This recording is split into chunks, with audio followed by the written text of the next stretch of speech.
참된 은혜를 맛본 자의 성품이란 제목 가지고 성경의 9가지 열매 중에서 5번째 열매인 자비에 대해서 함께 말씀 나누겠습니다. 이 자비라고 하는 표현을 영어 성경에서는 어떻게 표현을 할 수 있을까? 영어에서는 어떻게 표현을 할까 살펴보면 우리 보통 이제 mercy, merciful 이렇게 표현을 하는데 실질적으로 오늘 누가복음 6장 36절에 기록되어 있는 이 자비라고 하는 표현을 merciful, mercy라고 실질적으로 그렇게 표현을 하고 있습니다. 그런데 갈라디아서 5장에 기록되어 있는 이 성령의 열매 9가지 중에 한국말로 자비라고 되어 있는 이 표현은 영어 성경으로는 mercy라고 표현되어 있지 않고 kindness라고 표현되고 있습니다. 그리고 또 다른 성경 번역본에는 gentleness 이렇게도 표현이 되어 있습니다. 이 외에도 다른 많은 성경에서 이 자비라고 하는 표현을 mercy라고 하는 것보다 kindness, gentleness 이렇게 표현을 하고 있을 때가 많이 있습니다. 예를 들면 에베소서 2장 7절에 있는 말씀을 우리 보게 되면 제가 잠깐 읽겠습니다. 이는 그리스도 예수 안에서 우리에게 자비하심으로써 그 은혜의 지극히 풍성함을 오는 세대에 나타내려 하심이라. 너희는 은혜에 의하여 믿음으로 말미암아 구원을 받았으니 이것은 너에게 난 것이 아니요 하나님의 선물이라. 그러니까 하나님께서 우리에게 자비하심으로써 구원의 은혜의 선물을 주셨는데 이 자비라고 하는 것은 주님께서 mercy 하셔서 우리에게 주셨다라고 표현하지 않고 주님께서 kind 하셔서 kindness 그러셔서 우리에게 이런 그 은혜를 주셨다 이렇게 표현을 하고 있습니다. 헬라어 성경에서는 이 자비 kindness라고 하는 성령의 9가지 열매의 kindness를 크레스토테스라고 하는 표현으로서 헬라어 성경에서 말하고 있습니다. 그래서 이 크레스토스라고 하는 그 원어 루트를 보게 되면은 이 표현이 크레스토스테스라고 하는 표현이 크레스토스로고 우리가 그 루트 그 원형을 알 수가 있는데요. 여러분 한번 잘 들어보시겠습니까? 크레스토스 어디서 많이 들어보시는지 모르겠지만 크라이스트의 헬라어 원형인 크리스토스와 발음이 좀 비슷합니다. 크레스토스 이건 자비고요. 크리스토스 이건 크라이스트 그리스도라는 뜻입니다. 그래서 원형의 원래 뜻은 다르지만 이 자비를 가리키고 있는 크레스토스와 그리스도를 가리키고 있는 이 크리스토스라고 하는 발음이 비슷비슷합니다. 그래서 초대교회 성도님들이 이 두 가지의 발음을 이 두 가지를 이제 혼동을 좀 많이 혼동이라기보다는요 뭐라 그럴까요? 그 발음이 비슷하니까 의미가 좀 다가오는 느낌이 비슷한 거예요. 그래서 믿지 않는 사람들도 그리스도의 이미지를 되게 친절하고 자비로우신 분으로 생각을 했다고 합니다. 그래서 만약에 그리스도인들인데 크리스찬인데 친절하지 않은 크리스찬들을 보고서 믿지 않는 사람들이 뭐라고 보통 얘기를 했냐면 아니 당신은 왜 크리스찬 그리스도인인데 왜 자비롭지 않습니까? 왜 카인드하지 않습니까? 왜 크레스토스 하지 않습니까? 이렇게 질문을 했다고 합니다. 그 그리스도인들 크리스찬들에게 보여지는 그 이미지가 첫 이미지가 신앙 공동체 안에서 이 kindness 친절한 젠틀한 그리고 그것에 대해서 merciful한 그런 이미지가 이 그리스도인들 가운데에 있었다 이렇게 말들 하고 있습니다. 자, 그래서 이 친절이라고 하는 의미의 kindness 그리고 자비라고 하는 의미의 mercy 이것이 혼용돼서 신약 성경에는 같이 잘 사용을 하고 있습니다. 여러분 우리가 주의 친절한 팔에 안기세 하잖아요. 물론 이게 영어적인 표현으로는 좀 다른 표현입니다. 그러나 우리 한국인 정서 가운데 주님의 친절한 팔에 안기세 주님의 팔이 되게 카인드하다는 뜻입니까? 그러니까 이 의미는 주님의 자비로우신 그 팔에 안기세 이런 의미로 우리가 해석할 수 있겠죠. 여튼 이 친절이라고 하는 것과 자비로움과 혼용해서 사용하고 있다는 것은 사실입니다. 그래서 여러분 오늘 본문 말씀에 너희 아버지가 자비로우시니 너희도 자비로워야 된다 라는 말씀이 누가복음 6장 36절에 기록이 되고 있는데요. 그렇다면 이 자비로움이라고 하는 것이 구체적으로 무엇을 자비로움으로 표현을 하고 있는지를 다시 한번 본문 말씀 보시면서 나눠보도록 하겠습니다. 제가 27절부터 그 자비로움에 대한 예를 계속 읽어내려 가겠습니다. 여러분들께서도 무엇이 자비로우신 건지 한번 확인을 해보시면 좋겠습니다. 27절 제가 계속 읽습니다. 너희 듣는 자에게 내가 이르노니 너희 원수를 사랑하며 너희를 미워하는 자를 선대하며 너희를 저주하는 자를 위하여 축복하며 너희를 모욕하는 자를 위하여 기도하라. 너희 이 뺨을 치는 자에게 저 뺨도 돌려대며 내 겉옷을 빼앗는 자에게 속옷도 거절하지 말라. 내게 구하는 자에게 주며 내 것을 가져가는 자에게 다시 달라 하지 말며 남에게 대접을 받고자 하는 대로 너희도 남을 대접하라. 너희가 만일 너희를 사랑하는 자만을 사랑하면 칭찬받을 것이 무엇이냐? 죄인들도 사랑하는 자는 사랑하느니라. 너희가 만일 선대하는 자만 선대하면 칭찬받을 것이 무엇이냐? 죄인들도 이렇게 하느니라. 너희가 받기를 바라고 사람들에게 꾸어주면 칭찬받을 것이 무엇이냐? 죄인들도 그만큼 받고자 하여 죄인들에게 꾸어주느니라. 오직 너희는 원수를 사랑하고 선대하며 아무것도 바라지 말고 꾸어주라. 그리하면 너희 상이 클 것이요 또 지극히 높으신 이의 아들이 되리니 그는 은혜를 모르는 자와 악한 자에게도 인자하시느니라. 너희 아버지의 자비로우심 같이 너희도 자비로운 자가 되라. 아멘. 여러분, 이 자비로워야 하는 내용들을 우리가 살펴보면 우리가 감당하기 조금 힘든 제목들이고요. 그리고 이대로 하면은 아유 바보 뭐 저렇게 사나 이렇게 말을 들을 수밖에 없는 지금 상황인 것 같습니다. 빼앗는데 빼앗는 자에게 주는 겁니다. 겉옷을 빼앗는데 이것도 필요하지 속옷도 주는 겁니다. 물론 옛날에는 속옷이 귀했던 것 같습니다. 여하튼 뭐 달라고 하는 자에게 그냥 주는 겁니다. 거저 주라. 거저 주기 힘들면은 그냥 이자 받지 말고 줘라. 이런 표현으로서 지금 주님 계속 말씀을 하고 계십니다. 여러분, 이 말씀이 사실 나를 모욕하는 자를 위하여서 기도하는 거, 원수를 사랑하고 선대하는 거, 나에게 불편한 일을 행한 자에게 나는 언제나 친절해야 되는 거, 여러분 이것이 성령의 열매를 맺는 자의 성품이라고 지금 말씀을 하고 있습니다. 그런데 오늘 본문의 말씀에 보시게 되면 우리가 왜 그래야만 할까? 왜 꼭 그래야만 할까? 왜 이 말씀을 하시면서 왜 그러해야 한다고 이 불편한 일을 자꾸 주님께서 요구하실까? 도대체 왜 그럴까? 우리가 그들에게 자비로워야 하고 친절해야 하는 이유가 성경에 오늘 기록을 하고 있는데요. 그것은 바로 36절이죠.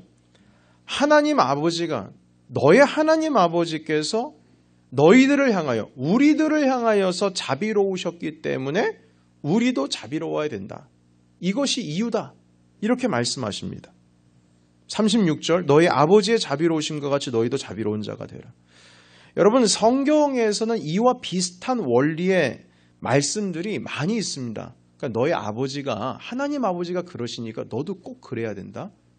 하나님께서 그러셨으니까 너 안 그러면 안 돼. 너 꼭 그렇게 해야 돼. 이런 말씀의 구조들이 많이 있는데요.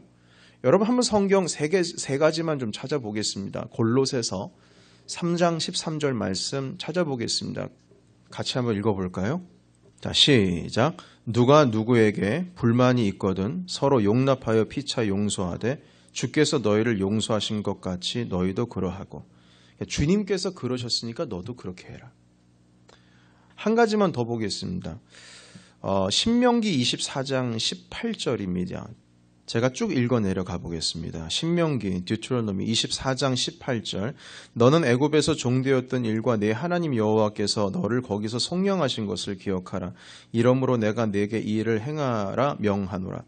내가 밭에서 곡식을 벨 때에 그 한 뭇을 밭에 잊어버렸거든 다시 가서 가져오지 말고 나그네와 고아와 과부를 위하여 남겨두라. 그리하면 내 하나님 여호와께서 네 손으로 하는 모든 일에 복을 내리시리라. 네가 네 감람나무를 떤 후에 그 가지를 다시 살피지 말고 그 남은 것은 객과 고아와 과부를 위하여 남겨두며 네가 네 포도원의 포도를 딴 후에 그 남은 것을 다시 따지 말고 객과 고아와 과부를 위하여 남겨두라. 22절은 같이 읽습니다. 시작. 너는 애굽 땅에서 종되었던 것을 기억하라. 이러므로 내가 네게 이 일을 행하라 명하노라. 아멘. 이 말 뜻은 무슨 뜻이냐면 너희가 애굽에서 종되었을 때 내가 선대를 베풀지 않았느냐, 은혜를 베풀지 않았느냐. 똑같다. 너희들도 그렇게 해라. 너희 옛날 일들을 기억하라. 이렇게 말씀하십니다. 여러분 한 구절만 더 보겠습니다. 신명기 15장 12절인데요. 내 동족 히브리 남자나 히브리 여자가 내게 팔렸다고 하자. 만일 6해 동안 너를 섬겼거든 7째 해에 너는 그를 놓아 자유롭게 할 것이요. 이게 안식년을 말하는 거죠. 포로를 놓아주는 겁니다. 7째 해 때. 그를 놓아 자유롭게 할 때에 빈손으로 가게 하지 말고 내 양 무리 중에서와 타작마당에서 포도주 틀에서 그에게 후히 줄지니 곧 내 하나님 여호와께서 내게 복을 뭐 하신 대로? 주신 대로. 그러니까 하나님께서 너에게 복 주신 대로 그들에게 행해라. 7째 해는 무조건 자유롭게 해줘야 된다. 그리고 그냥 보내지 말고 자유를 줬으면 그 자유를 누릴 수 있도록 가지고 있는 거 그들에게 줘라. 하나님께서 너에게 복 주신 대로 그들에게도 줘라. 15절 같이 읽습니다. 시작. 너는 애굽 땅에서 종되었던 것과 내 하나님 여호와께서 너를 속량하셨음을 기억하라. 그것으로 말미암아 내가 오늘 이같이 내게 명령하노라. 왜 너희들이 착한 일을 해야 될까? 왜 그들에게 친절하게 해야 될까? 왜 그들을 자비롭게 여겨야 될까? 왜 그들에게 줘야 할까? 왜 그럴까? 너희 하나님께서 너희에게 그렇게 했기 때문에 너희 똑같이 해라. 이렇게 말씀하십니다. 이유입니다. 그 이유가 바로 거기에서 나오는 거예요. 그러니까 지금까지 읽었던 모든 성경 말씀들은 하나님 아버지께서 너에게 은혜를 베푸신 것처럼 너희도 은혜를 베풀어야 한다. 이 말씀으로 하나님이 자비로우시니까 너희도 자비로워야 한다. 아버지께서 너희에게 그렇게 친절하셨던 것처럼 너희들도 서로 친절해야 된다. 다시 말해서 아버지가 너희에게 그러하셨으니까 그 은혜를 얻은 너희들도 서로에게 은혜를 베풀어야 된다. 이렇게 말씀합니다. 여러분 그런데 우리는 보통 어떻게 생활을 합니까? 행동을 하지요? 나 저 사람 싫어. 왜냐하면 나에게 저 사람이 안 좋게 했거든. 난 똑같이 대해줄 거야. 저 사람이 나에게 안 좋게 했으니까 나도 그렇게 해야지. 오는 대로 가는 거지 뭐. 저 사람에게는 내가 잘해야 될 것 같아. 왜냐하면 저 사람이 나에게도 잘했거든. 나에게는 친절했으니까 나도 그렇게 똑같이 대하는 것이 맞는 것 같아. 이것이 우리 그냥 평소 알고 있는 어떤 윤리적인 기본 윤리가 될 수도 있을 것 같습니다. 은혜 얻은 대로 은혜 갚아주고. 이것이 보통 우리가 반응하는 모습입니다. 우리가 그렇게 행동해야 하는 이유. 내가 왜 그 사람에게 친절해야지? 그 사람이 나에게 친절했으니까. 내가 왜 그 사람에게 못되게 굴어도 괜찮을까? 그 사람도 나에게 못되게 굴었으니까. 나에게 잘했으니까 나도 잘해주고 나에게 별로 안 좋게 했으니까 나도 신경 안 쓰고 상대를 하지 말아야지. 우리가 그렇게 행동을 해야 되는 반응 자체의 이유를 어디서 찾냐면 상대방에게서 찾고 있습니다. 네가 그랬으니까. 네가 그랬으니까. 나도 그렇게 한다. 그러나 성경은 우리가 자비롭고 친절해야 하는 이유를 그 사람에게서 찾는 것이 아니라 누구에게서 찾고 있냐면 그 이유는 누구에게서 찾습니까? 하나님에게서 찾고 있습니다.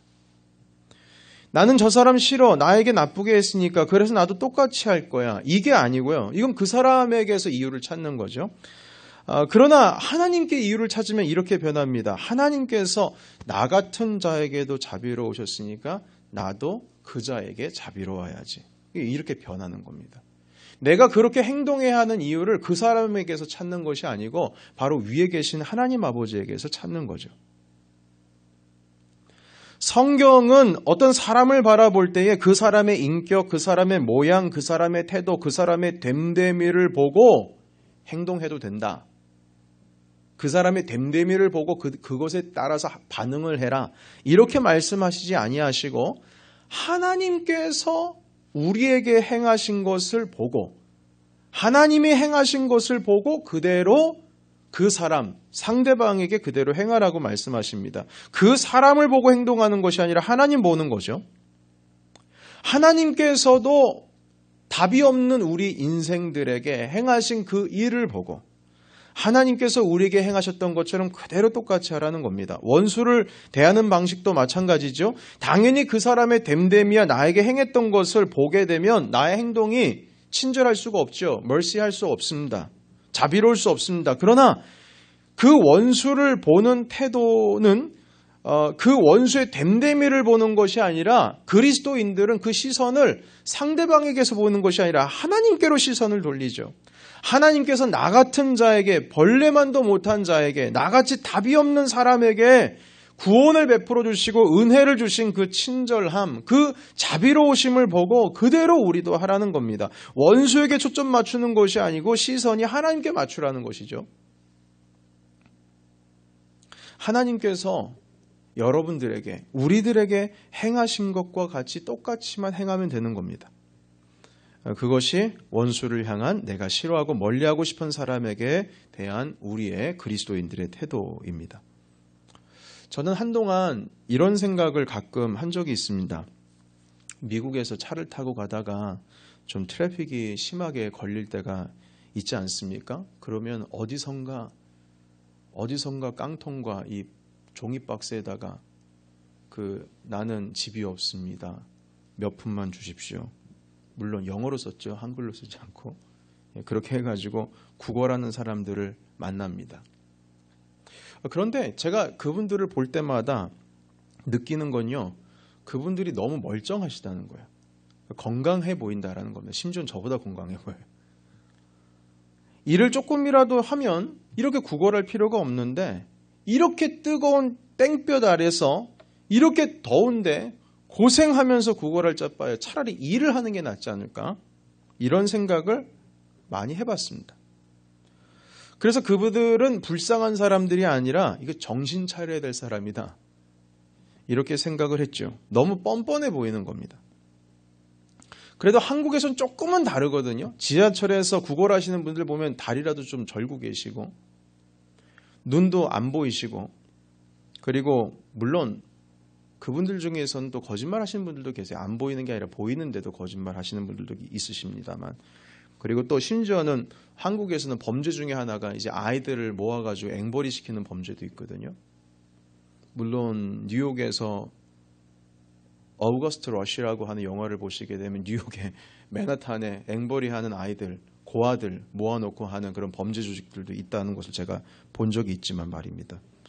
여하튼 본인이 약하다는 것을 보여줍니다. 한국에서는요. 그런데 미국은 너무 당당하거든요. 내가 건강하다는 것을 보여주면서 구걸하는 것 같아요. 내가 이렇게 건강, 땡볕은 내가 이렇게 건강하다. 이것도 일이다. 그래서 일부러 그들에게 뭐 몇 푼이라도 줄 수 있음에도 불구하고 주지도 않고, 저분들은 불쌍한 게 아니라 정신 차려야 될 뿐이야, 이렇게 생각을 했던 적이 있습니다. 저와 비슷한 생각들 하시는 분들도 분명히 몇 분 계실 것이라고 생각이 됩니다. 그런데 오늘 성경 보시면 그게 아니랍니다.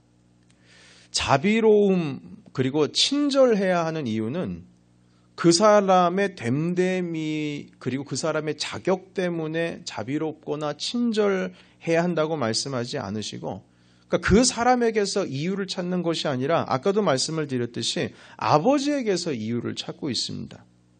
하나님께서 너에게 자비로우셨고 친절하셨기 때문에, 너의 아버지가 너에게 그러셨기 때문에 너희들도 그렇게 해야 된다, 이렇게 말씀하십니다. 그러니까 자비로움과 친절함의 시작이 나에게 영향을 주고 있는 그 사람에게서 찾는 것이 아니고, 사람 보는 게 아니고 아버지를 보라고 말씀하십니다. 여러분, 따라서 이 하나님께로부터 참된 은혜를 맛보고 그분의 자비로우심을 참되게 경험한 자가, 하나님의 자비로우심을 진정으로 맛본 자가, 내가 죄인이라고 하는 것을 깨달아야지 또 그 은혜를 받거든요. 하나님의 그 은혜를 진심으로 맛본 자가 이 성경에서 말씀하시는 그 자비로움을 똑같이 행할 수 있습니다. 왜냐하면 아버지께서 행하신 것을 본대로 하는 거니까요. 본대로 하는 거니까. 내가 경험한 것만큼 하는 거니까. 내가 하나님께로부터 자비로우심을 내가 경험하고 느끼고 그 안에서 누리고 있는 자유를 아는 것만큼 상대방에게 하는 거니까. 그래서 내가 그들에게 그만큼 자비로울 수 있는 것은 하나님께로부터 받은 만큼 그게 가능하다라는 거예요. 여러분, 우리는 그렇게 생각할 수가 있습니다. 나는 저 사람에게 친절하려고 했는데 왜 나에게 돌아오는 건 왜 이거밖에 없을까? 난 잘했는데 왜 나는 대가가 이거밖에 안 되지? 충분히 생각할 수 있죠. 때로는 좀 억울하게 생각할 수도 있을 것 같습니다. 뭔가 좀 손해보는 느낌이죠. 나는 안 그랬는데 저 사람은 그런다. 그러나 그것이 내가 그 사람에게 친절하게 대하지 말아야 하는 이유로 그 사실이, 그 사건이, 그 현장이, 그 느낌이 그들에게 친절해야 하지 말아야 할 이유로 발전을 하면 안 됩니다. 하나님께서는 죄 많은 우리였음에도 불구하고 진실로 우리를 향하여서 너무나 친절하셨고 자비로우셨기 때문에 우리도 그럼에도 불구하고 그들에게 돌아오는 것이 그렇게 만만치 않고, 돌아오는 것이 넉넉하지 않고, 돌아오는 것이 손해보는 느낌이 든다 할지라도 자비로워야 된다. 이것이 참된 그리스도인들의 태도인 것입니다. 신명기 24장 22절, 너는 애굽 땅에서 종되었던 것을 기억하라. 그러므로 내가 이 일을 행하라고 명하였느니라. 너는 애굽 땅에서 종되었던 것과 내 하나님 여호와께서 너에게 속량하셨음을 기억해라. 그것 때문에 오늘 내가 이같이 너에게 명령하노라. 너희 아버지의 자비로우심과 같이 너희도 자비로운 자가 되라. 여러분, 그들이 우리들에게 안 좋게 행하고 안 좋은 영향을 미친다거나 심지어는 돌이킬 수 없는 어떤 그런 모습들이 눈에 보이십니까? 여러분, 그렇다고 해서 우리가 해야 할 것을 안 한다? 그것은 아니고요. 그들이 끝까지 안 좋은 영향을 미치고 그럼에도 불구하고 최대한 끝까지 선대하려고 하고 자비롭게 하려고 했고 기도하고 끊임없이 주님께서 나에게 자비로우신 것처럼 한다고 할지라도 변하지 않나요? 네. 그렇다면 그것을 판단할 것은 우리가 판단할 것이 아니고요. 그건 이제 하나님께서 하셔야 될 일이고요. 그 문제는 이제 하나님과 그와의 관계 속에서 있는 문제고요. 우리가 해야 될 일은 무엇이냐면 아버지께서 나에게 끝까지 자비로우셨으니까 나도 자비로워야 하는 것, 이것이 우리가 해야 할 일입니다. 우리와 하나님과의 관계 속에서 해야 할 일이에요. 그러니까 그들이 친절하든 친절하지 않든 무례하든 무례하지 않든 그것은 그들과 하나님과의 문제고, 물론 나에게 안 좋은 영향은 미쳐지겠죠. 그러나 그들의 태도가 우리의 친절한 태도에 영향을 줄 수 없다는 겁니다. 그들은 하나님과의 관계 속에서 그건 거기서 찾으면 되는 것이고, 우리가 친절해야 되는 이유는 그들과의 관계 속에서 찾는 것이 아니고 하나님과의 관계 속에서 찾는 것이거든요. 그래서 멈추면 안 된다는 겁니다. 멈추면 안 된다는 거예요. 아버지께로부터, 아버지와의 관계 속에서 그 이유가 시작되기 때문입니다. 여러분, 사실 이제 오늘의 주제를 가지고 그 용서라고 하는 주제로도 나갈 수가 있고요. 여러 사랑이라고 하는 주제로도 격가지로서 이렇게 더 나아갈 수가 있는데 그것에 대해서는 조금 더 디테일하게 다른 시간에 우리 함께 좀 말씀을 나누고 싶습니다. 사실 되게 어려운 주제거든요. 이 용서라고 하는 개념도, 회개라고 하는 개념도, 사랑이라고 하는 개념도 사실은 우리 삶 속에서 그냥 평상시에 다룰 수 있는, 사용할 수 있는 쉬운 단어들이긴 하지만 우리가 가지고 있는 개념이 잘못 알고 있는 사랑, 잘못 알고 있는 어떤 용서, 그것이 하나님의 공의로우심과 하나님의 인자하심과 충돌을 일으키는 가운데서 참 하나님의 신비로움들이 그 안에 담겨 있는 것 같아요. 여러분, 저도 많이 경험을 하거든요. 되게 스트러글을 되게 많이 합니다. 그러니까 어떤 의미에서 그러냐면 극단적으로 나가겠습니다. 하나님은 사랑이시죠. 주님께는 용서하지 못할 자가 없지요. 주님께서는 모든 자를 끌어안으시죠. 그런데 사단은 용서하실 수가 있을까요? 그들이 있는 모습 그대로 하나님께 온다고 할지라도 하나님께서는 그들을 품으실 수 있나요? 거기에 답이 쉽지가 않죠. 이건 신학적으로 들어가야 될 문제인데, 그러니까 악을 대할 때에 이게 우리가 용서라고 하는 개념을 어떻게 적용을 해야 될까? 그리고 자비로움이라고 하는 것을 어떻게 적용을 해야 될까? 악에 대한 실체에 대해서 우리가 어떻게 다가야 될까? 그것은 또 다른 문제인 겁니다. 우리가 혼동하지 않기 위해서 이런 것들은 디테일하게 우리가 좀 신학적으로도 접근을 해야 되겠지만, 오늘 좀 간단하게 겉표면적으로 배우기로는 하나님께서 우리에게 자비로우신 것과 같이 우리도 그들에게 자비로워야 된다라고 하는 것이 기본 개념인 것입니다. 여러분, 혹시 관계 속에서 힘들었던 부분들이 있습니까? 조금이라도 마음이 어려운 사람들이 여기저기에 막 퍼져 있습니까? 뭐 직장에서, 일터에서, 그리고 가족들 가운데, 친척들 가운데, 교회 안에서 말입니다. 만약 우리가 성령님을 진심으로 따르는 자들이라면 친절하게 대해야 됩니다. 주님께서 우리에게 친절하셨던 것처럼, 주님께서 우리에게 자비로우셨던 것처럼 말입니다. 이것이 바로 성령님을 따르는 사람들이 갖추어야 할 5번째의 성품 목록인 바로 자비, 성령의 9가지 열매 중에서 5번째인 자비의 열매입니다. 언젠간 이렇게 한번 얘기했으면 좋겠어요. 아니 도대체 저에게 왜 이렇게 친절하신 거예요? 예, 내 아버지가 친절하셨기 때문에 저도 친절합니다. 여러분, 이러한 자비로움이 우리 교회와 여러분들 가정에 가득하기를 간절히 축복합니다. 예, 그리하였을 때 하나님께서 주신 성품으로 말미암아서 주님의 나라가 이곳에 임하시게 될 것입니다. 오늘 예배 끝나고 2부 예배 후에 만남의 시간, 좋은 시간들이 있는데 그냥 그 게임한다고 해서 빙고 한 판 해가지고 오늘 말씀 다 까먹지 마시고요. 계속 기억하시면서 하나님께서 나에게 자비로우셨으니까 나도 자비로워야 되겠구나. 그 사람에게서 답을 찾는 것이 아니라 하나님께로부터 내 행동의 답을 찾아야 되겠구나. 이 말씀 한마디, 이 말씀 기억하시고 우리 평생에 주님의 친절한 팔에 안기시면서 친절한 우리 모든 집사님, 권사님, 장로님 그리고 모든 성도가 되시기를 예수님의 이름으로 축복합니다. 아멘. 기도하겠습니다.